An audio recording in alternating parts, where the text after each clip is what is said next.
Well, while recent rains may have turned our grass green, hotter and drier weather may be headed our way. And not just for the summer. Scientists who study our climate say Oklahoma is part of an area that has returned to weather patterns similar to those of the 1930s and 1950s, 2 decades known for scorching temperatures and parched earth. Our Jessica Lowe visited the laboratories where scientists are studying our changing climate. Gene Schneider and Jürgen Garbritz study climate variations and the way they are affecting our daily lives.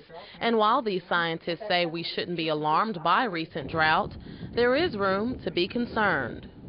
And we're back to conditions that look more like the 50s or the 30s or the teens.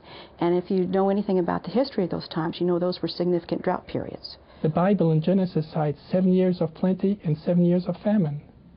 The Dust Bowl years have been the years of drought. We're not unfamiliar with them. And Oklahoma is experiencing the biggest drought on record since 1895. And it's not just a change in our weather, it's a change in our climate.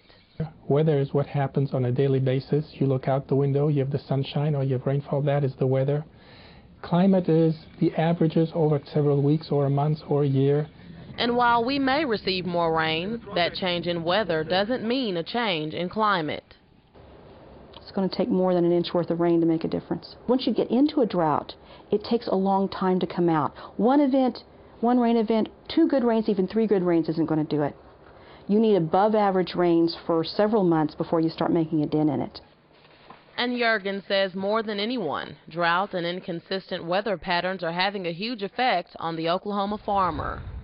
Agriculture is very dependent on weather and climate. There's a lot of decisions that need to be made in farming that depends on weather. When you plow, how much fertilizer you apply, what kind of crop variety do you want to plant, and information on the weather can help make those decisions.